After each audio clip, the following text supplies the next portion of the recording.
The Vanishing Hitchhiker. Jake was driving down a deserted, winding country road late one night after his final shift at the local diner. The trees formed an eerie tunnel, casting twisted shadows across his path.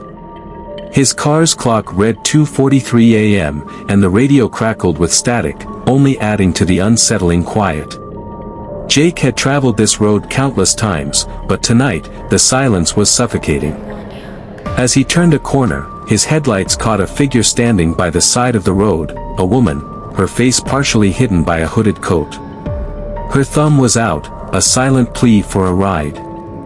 She looked harmless, vulnerable even, so he slowed down, rationalizing that she was probably stranded. "Need a ride?" Jake asked, lowering his window.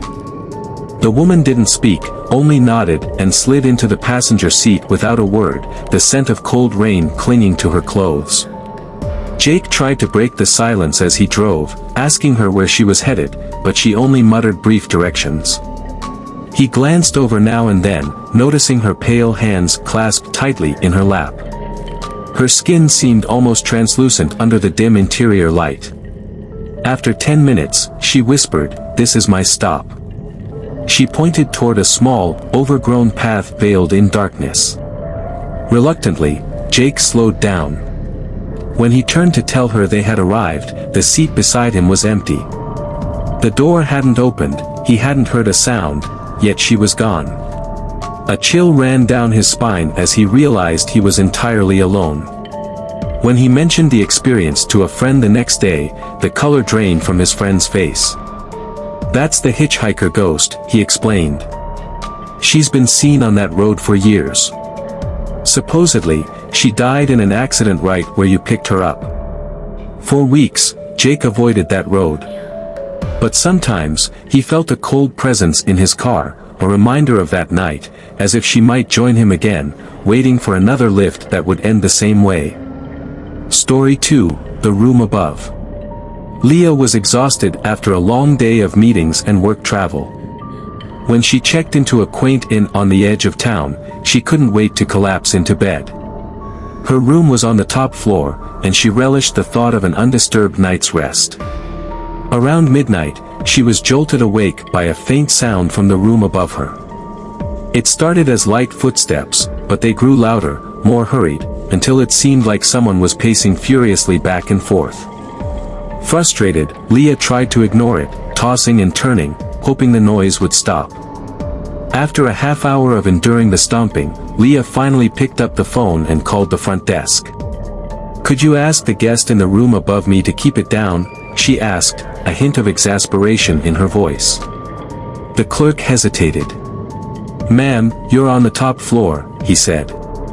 "There's no room above yours."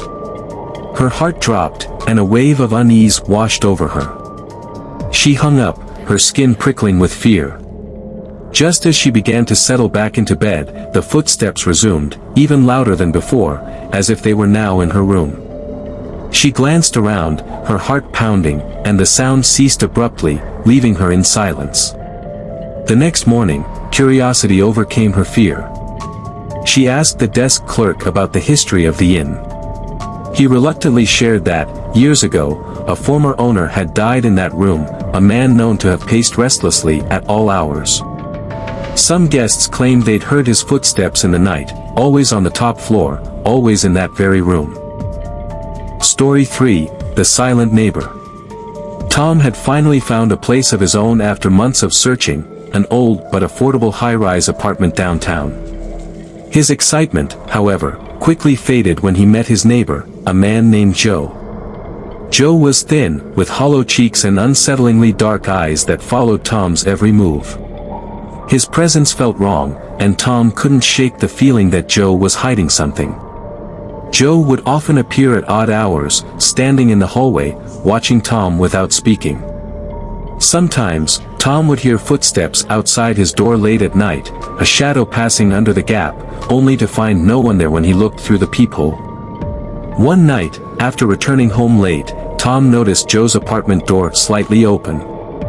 The lights were off inside, casting the entire space in shadow.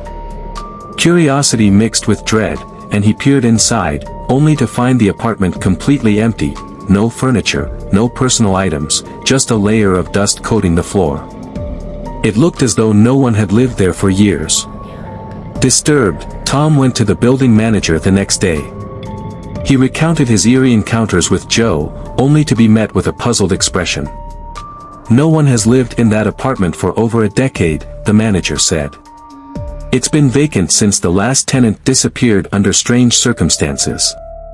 Dread filled Tom as he realized he had no way of explaining the man he'd seen repeatedly in the hallways.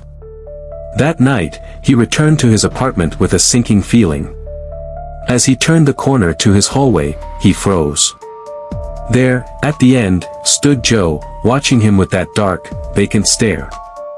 In a blink, he vanished into thin air, leaving Tom questioning his own sanity.